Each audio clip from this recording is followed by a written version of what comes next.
This is John Bouskill, former British Bodybuilding Association British champion and Bowzer's dad. So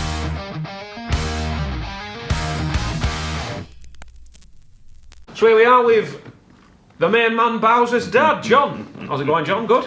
Good, very good, yeah, excellent, Very nice. Superb. Thanks for coming down. Thanks for coming down. Oh, you're welcome, it's a pleasure. Really appreciate Yeah, it. Yeah. pleasure, no, it's good to see you guys. You're very sort of reserved about it, and that's very cool. But this is what you achieved in bodybuilding over the years is a mountain, really. It's a staggering achievement, I think. Yeah. What made you want to start down that path? I remember being a young lad, like, as many young lads probably still do. You may have done yourself, like, you used to get the old superhero comics, the Marvel comics and stuff like that, the Avengers and the Incredible Hulk, Spider and all that sort of stuff, like with these cartoon animations and stuff like that. It's fantastic artwork and graphics, and of course they all had incredible physiques. So I was reading through one day and I looked on the back page and there was some magazines advertised, monthly magazines, Bodybuilding Monthly. I thought, what are them? Just only small pictures. I said, bloody hell, I'm looking at it. I thought, Jesus, these are real guys, like, you know what I mean? These muscular guys, like Arnold Schwarzenegger, people like that, Franco Columbo, Frank Zane, all these legendary bodybuilders from back in the 70s and stuff like that on the back of these. And then I sort of became aware of Arnold Schwarzenegger before he was a movie star. Yeah. I think he did not long produce Pumping Iron. I don't know if you've seen it. Yeah. Great film. It's a very, very entertaining. Bit dated now, but still well worth a watch. Yeah. And I'd watched Pumping Iron. And I thought, Jesus Christ, this is awesome. Like, these guys are fantastic, you know, super physiques. And so I had an interest developed then. And my dad and mum bought me a bull worker. Bull worker for Christmas and stuff like that. You pushed yeah, it's like a thing you can press and stuff like that. And do different exercises with it and stuff like that. And I got into that. I'll be a teenager then, like.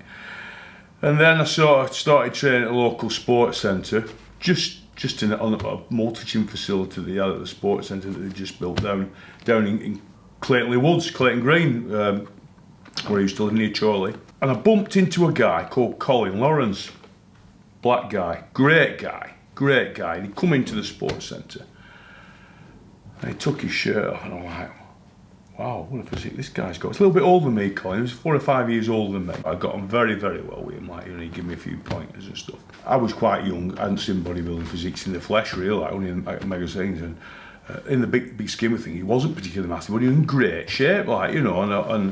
And he gave me a few pointers. And he said, look, what you need to do is you need to get yourself down into Chorley and go and train at Milo, which was a powerlifting gym. I mean, there wasn't many gyms about in them days, guys. So anyway, he put me on. He said, go and train at Milo, get yourself down and see Bob Johnson at Milo, and get yourself trained now. This is a powerlifting gym.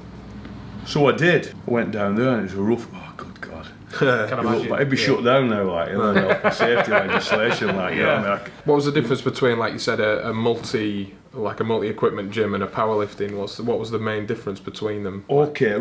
So in the sports centre, it was just like a multi-station gym with various bits of pull downs, rowing. There was a bench press thing on it and stuff like that. Like, there might have been some dumbbells, a bit of a curl bar, loose weights. Like, not really enough for me at that particular moment in time.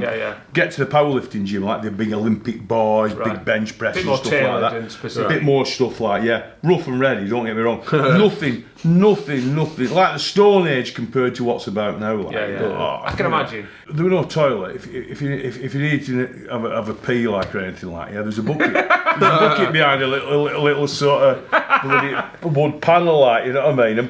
And you never thought much about it at the time, like, you know what I mean? But you had chalk, like, because if you're lifting, deadlifting and stuff like that, and lifting heavy weights, like, you need a bit of chalk in your hands, like, you know what I mean?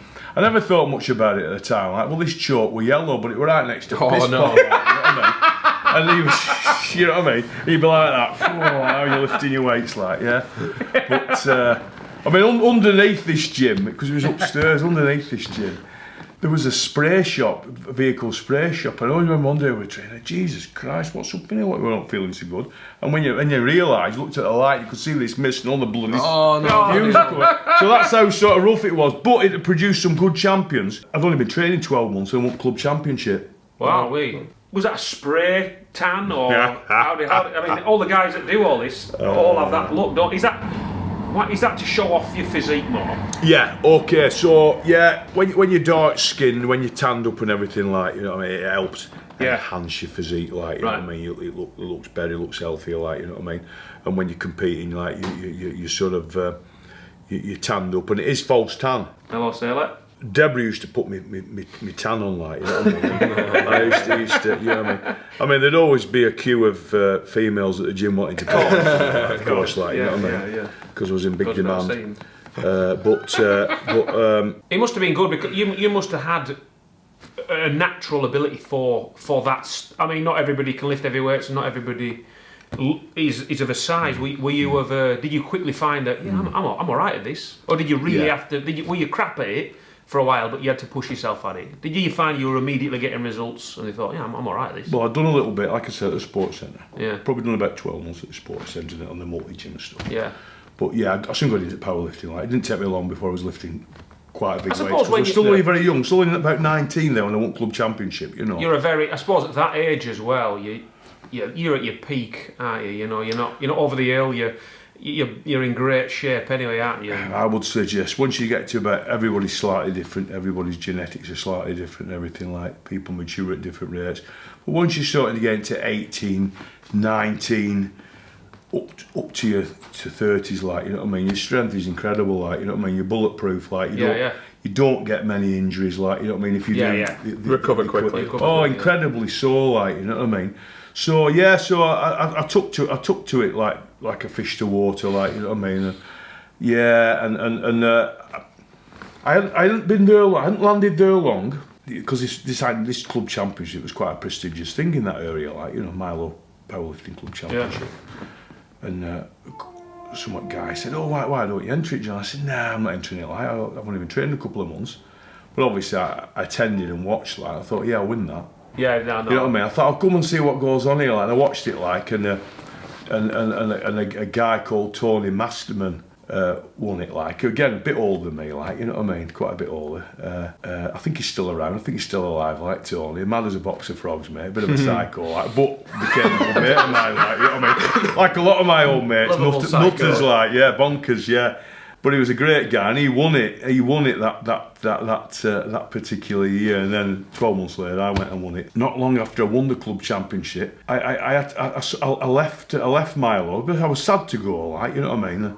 But Gordon Pascal, who was a top bodybuilder in the country at the time, opened a gym in Chorley. Gordon was originally from Bolton, and again, Colin Lawrence was training at Milo. He said, "Hey John," he said, "you want to get yourself over to Pascal's gym, like, you know what I mean." But Gordon, like I say, originally come from Bolton, he lived in Adlington, opened this gym up in Chorley. Fantastic gym. The day I walked in, I remember it like it was last week, and I didn't know Gordon Pascal at the time. We became very good friends over the years, and we've travelled the world together, like, you know what I mean, Italy and America and stuff like that, and competitions.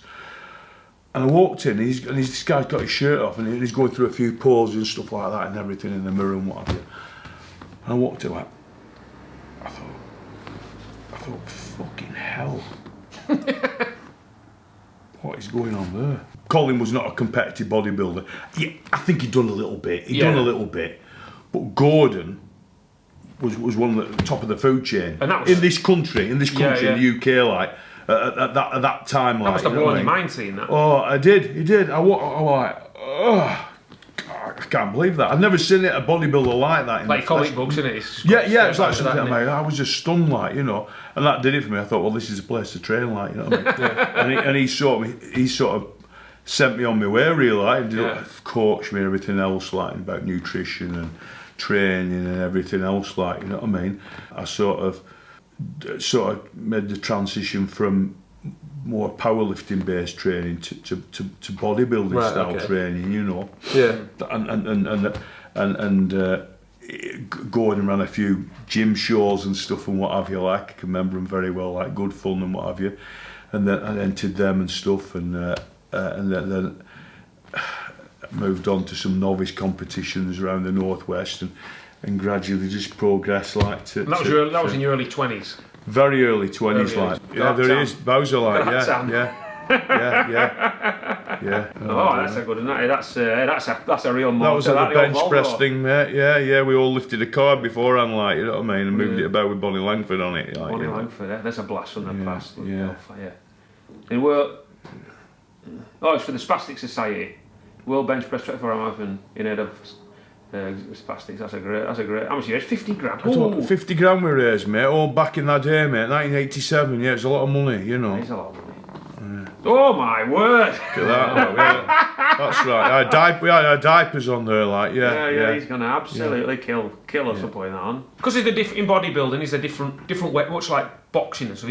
Is there weight classes or size classes or? So different organisations have different sorts of classes, and some are weight classes, right, and some are height classes, like, right. You know what I mean? I tended to compete in the height classes, and I would be about medium height class, right. know? But then again, some competitions, some of these that have won, were like all classes in together, like, right. Short, medium, at all, like, you know what I mean? So it does vary a little bit, like, from organisation to organisation. So at this point, would you say that was the point where you went from amateur to professional? Well, I was never professional. Right, okay. No. I was an amateur bodybuilder. Yeah. Right. Yeah, I was never a professional. But was there like, if you don't mind me asking, was there cash prizes for winning these competitions? No. Or was it literally prestige? Prestige, right? Trophies and prestige, like, you know what I mean? And just. But having said that, you know, when I won the BBA Britons and Mr. Wales and different things like that, like, you know, and just, so I didn't win. I've come second on one occasion and stuff there as well. That qualified me to compete in the WABA, which is World Amateur Bodybuilding Association, Mr. World. So that was a trip to Rome, all paid for and everything, at a nice hotel, and you know what I mean. So as soon as you won, was it Mr. Britain you won? Was it the British Bodybuilding Association, Mr. Britain? Yeah. Yeah, and as soon as you won that then this kind of opened, much like what we do with the band, that opened doors. Suddenly you're, wow, who's this guy? You've got that on your CV. You've got it on your CV, and you get attention from people, and you get invites to other things. Yeah, you guest posing and things like that, and what have you. Get paid for guest posing, you know. Did a few guest spots and what have you, like, you know what I mean. Arizona, went over to Arizona, like, I knew Deborah then, like, I met Deborah. That took Deborah over there. We didn't have kids. Yeah. We didn't have young Bowzer and Joe, like, you know what I mean. No. I was just going to say. So what level of commitment did it require then to compete at that level, even at the sort of amateur status? You know, what like how many nights a week would that require? Being a competitive person, and not wanting to be an also-ran, I would do anything to win. I would train to extremes, I would diet to extremes, I'd do whatever it took to be successful, like, you know what I mean? Yeah. So it does take over your life. Even if I wasn't training for a specific competition, I'd probably be in the gym 5 times a week, like, right, you know okay. what I mean? Constantly obsessed with trying to gain muscle, increase your size and everything else, like. And then come competition time, you would have to sort of undertake the challenge of an extreme diet. Yeah, well, it's a full lifestyle choice, isn't it? I mean, what we do, we could do the gigs, we do practices, we write songs and stuff, but you step away and you don't have to think about it at all. Yeah. Well, that requires a complete, your entire life is sort of dedicated to that. Oh, it takes over your life. It takes over your life, like, you know what I mean? And although when I wasn't competing, dieting and preparing for competitions, yeah, I used to go out there as, like, anything. Go to the gym, like, and everything, come back, have your tea, and then be out with my mates, like, be out 4 or 5, 6 nights a week, like, you know what I mean? Whatever, like, you know what I mean? Well, 5 nights a week at least, anyway. But, you know what I mean? So I did used to socialise as well, but my training was priority, like, you know what I mean? But come competition time, I never cheated on my diet. Never, ever broke the diet, like, you know what I mean? Brilliant. Because I was so focused on winning, and I competed in '88. Won the BBA Britain, like, you know what I mean, got myself in. I've got to say, I'm not bragging about it, like, but got myself in the best ever condition I've ever been in. I was the biggest I've been. I was in the best condition I've ever been in. Like, you know what I mean? I trained to extremes. I dieted to extremes. Did everything I need to do to win that competition, because I knew there was other people competing that were going to be very, very good. Like, you know what I mean? And I'd seen these guys in other competitions, and I thought, yeah, I'm going to have to be on. I'm going to have to be on it here, like, you know, because I'm not going to win. Like, was like. I mean, when you're, I mean, was your age a factor? Does that creep in? You think, do you get paranoid? You think, I'm getting old. I'm getting a little bit older now. No. Because what was I was about 24 then? Oh, it's still. Yeah. I was quite young, like. Right. Well, what was it? 88. Yeah, 24, 25, something like that. Like, yeah, certainly no older than 25. 24 or 25 was. Yeah, and I won. I was successful. Brilliant. Got me invite to the universe. Declined it because Bowzer had been born. Bowzer had been born in March. He put the kibosh on it. But he'd been born the previous March, like just prior to. He was only a few months, 6 months old, 5 or 6 months old. I was in the process. I'd just sold my gym to my father-in-law, Butch, the legendary Butch. He bought the gym off me. Is that was Butch a wrestler? Butch had been a wrestler, yeah. Mario Dimitri from the Marshes. That's it. Lived on the Marsh in Lancaster, like, yeah, fantastic, mate, Brilliant. fantastic. And he was into his training. I even trained him up for competitions, like, For you know what I mean? Because I used to train other people as well, not just myself, like, you know what I mean?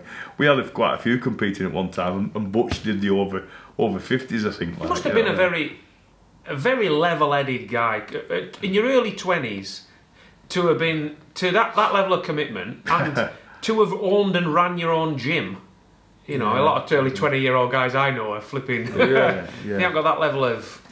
I suppose it all goes hand in hand with what you do, and it requires so much discipline. Yeah. Like Discipline, you say, that's it, you know, it's like you said, to do it at such a young age, really. It's I suppose really, so. you know? I never thought much about it at that time. You don't when you're at that age. No, do you? when I was Like, you know what I 24, mean? I was in no fit to be running any sort of business at all, you know. Oh dear. So I've done that. I've been successful. Fantastic, like, you know what I mean. Did a couple of guest spots and what have you, but I didn't go to the Mr. Universe because, like I say, we had young Adam. I'd just sold the gym to Butch, and I was due to start a proper job, like at the power station, like, you know what I mean. But what they did is say, well, instead of that, would you do the Mr. Europe, which I think was in France. It might have been Paris. I never did it, like, because I started training, I started dieting, but I just wasn't happy with where my training was going and my dieting, and I wasn't happy with my physique at the time, and I thought, no, I can't focus on this properly, you know. So I'm going to leave it. I'll just. And again, being a competitive guy, you want to either be. Yeah, I don't want to go into it. No way can I do something unless I give my best, like, you know. Yeah, what I mean? of course. I couldn't give him my best shot, so I couldn't do it, and I stepped down, and I just. I never competed again. That was it. It wasn't at the time. It was not an intention of mine. It wasn't a conscious decision at the time. I did carry on training, and I got involved in other sports, as you know. You guys know lots of different things, like, you know. Used to go and watch the shows. Yeah. And everything else. I did a bit of judging and stuff like that. Did you miss it though when you were sort of behind the judges panel? Right? Yeah. When I go to shows, and even now, because I still like to go. I think, flipping out, like, I could make a comeback in over 50s, like, you know what I mean? And I might go back to gym and do a little bit and think, oh, I don't know whether I can or not, like, you know what I mean? I like doing too many things now, like, I like going to watch you guys, I like watching gigs, you know what I mean? I love gigs, as you know, like, motorbikes, gigs, walking in the mountains, like, drinking cask ale, like, you know what I mean? Whatever, like, you know what I mean? The fitness thing, all sorts of other stuff. Like we said before, the fitness thing, particularly for a guy like you, it never ever leaves you, does it, really? I mean, it never truly leaves you. Truly leaves you. You seem to be always hungry for ups and downs, like, to train, or you say, something like, I've got an injury, I'm at the gym, and then then before you know it, you're back. That's right. Back doing a bit of boxing. I don't know whether I should be or not, but I am doing. Up and down. Yeah, that's right. Yeah. Peaks and troughs with it, like, depending on what I'm doing at the time, like, you know what I mean. Back playing a bit of golf at the moment. We had Bowzer and Joe and some of my old prison service mates. He's kept that quiet, hasn't he, Bowzer? So, golf? Yeah, he's not. There's a few photographs online of him with Joe and John. Was he? Forest Hills, wherever you go. He can smash that ball. Can he? Smash that ball, like. That's why I've got a lesson later on this morning, like. Yeah, don't tell them though, like, you know what I mean? We're going to get some lessons in. Don't tell anybody. Don't tell anybody, like, you know what I mean? Yeah. That was the 88 Mr. BBA, Mr. Britain, like. So that's what that is on the. Yeah. So that's the one that you that qualified you for the Mr. Universe that I didn't attend to, like, you know what I mean? Right. That, in your opinion, is you in your peak. Yeah, pretty much, like, yeah. That particular picture would have been taken a couple of days after the competition, like, you know what I mean? Yeah, pretty much, like, you know what I mean? Of course. Yeah. That's insane, John. What a commitment. I mean, I said to you before, you can draw lines between. It might not be obvious between the band and what you do. The commitment is the same. It's a completely different ball game, but what you do and how you commit yourself is the same. And I totally admire that. You know, in anybody does sport, singing, art, anything. It takes a lot to be successful at these things. You've really got to apply yourself and put 100% in. Like, you know what I mean? If you want to be good at something, don't you? Like, you know what I mean? Absolutely, yeah. You've always been into music. You know, it's always been seemed to be a big part of your life. Was it a part of your training? Did you make music? Was that ever involved? I've never made music, you know, but in the gym we always have music on in the gym. People come in, like, find something that they like, you know what I mean? But we always have music playing in the gym. But imagine back that early, if you said the toilet was a bucket in the corner. I bet the stereo was something. I bet you'd have to be a brave man to go to a powerlifting gym and start sticking tapes. There was no music in that gym, actually. Was there not? In Milo there was no music. There's music in Pascal's, and we have music on in my gym, like, you know what I mean? But there was nothing in the powerlifting gym there. No, it was like I said, it was medieval, like, you know what I mean? Just the sound of weights hitting the floor. Absolutely, and there was lots of that, yeah. But in my gym, like, and Gordon's gym and all gyms now, like, they have music on, like. It's part of it, isn't it? It's just part of training, isn't it? Yeah, of course it is, like, motivates people, you know what I mean? Yeah, drives you on, doesn't it, like, you know what I mean? When did music become a part of who you are? Like, was it? I mean, to me, you like everything. I mean, you like your punk and your blues and Bob Dylan, and you like the heavier rock, Saxon stuff like that. I mean, I like everything. I love my rock music. I love punk. I love new wave in the early '80s and the new romantic thing that. Great, loved all that sort of stuff, like, you know what I mean, Human League, Evan 17, all that, like, you know what I mean, early 80s stuff. And you're a massive Damned fan, aren't you? I love the Damned, like, the Damned are great, like, you know what I mean, the best punk band ever, like. You like fantastic. You like Dr. Feelgood as well? Dr. Feelgood's great, mate, I love Dr. Feelgood, yeah. Believe it or not, amongst my big collection of music, I've got every ABBA album. Right, really? On CD. Great songs, I'm not saying everything's great, and even they admit that, don't they?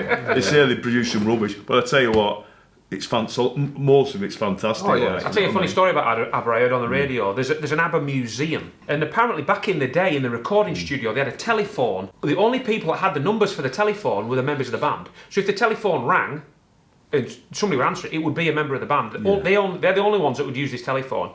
That telephone is now in the ABBA museum, and I think they were interviewing one of the members of ABBA on the radio, or two, I think, and he said that they have that telephone in the museum, and every now and then he rings it, and it'll ring in the museum, and they'll pick it up. Somebody will pick it up. And it'll be him. He'll go, "Hello, it's whoever." Benny it's Benny from ABBA, and their reaction is priceless. Like, but he said that telephone's still being used. But who was it supporting the Clash? Was it your Interference? Jed Yeah. Egerty, John Palmer, Les Palmer, obviously my brother-in-laws, and they had a punk band, like, you know what I mean. They supported the Clash at the Lancaster University, like, you know what I mean. And they actually wandered into the Clash's changing rooms by mistake, I believe, and drunk all the ale. Drunk all the beer. I drink that by accident. It was a mistake. I think that might have happened to you guys once, didn't it? It's happened a few times. Yeah, you got to watch them. But fantastic. But music's been a massive part of my life. So you've never been in any bands then? You've never hankered to play the guitar or anything? Listen, of course I have, right? You know what I mean. But I've never been able to sort of focus my attention long enough on it. Like, I might have to get some lessons off Adam or something. It was a pumping iron. You know what I mean? I imagine there's not room for both. I mean, the kind of commitment that it takes to do what you did, it didn't leave much room for anything else. I'm just busy doing lots of things. Yeah, and other things as well done, Adam. Like, it's just fitting everything in, isn't it? Yeah, it's good to talk to you. I finally wanted to talk to you about all this for so long. So it's nice to know the ins and outs of it all. So. Yeah, well, thanks for asking me down. No worries. No worries, son. It's an honour. Oh, likewise. That's right, to be in the presence of greatness. rock legends, fantastic. Yeah, love it, lads. Yeah, yeah. No, it's been good. I've enjoyed it. Yeah, it's been nice to have a chat. Yeah, thanks very much. That'll do. Yeah. It's always a bit weird doing this. Yeah, it's a bit weird. It's a bit weird, isn't it? Like, yeah. It's all a bit strange. Yeah.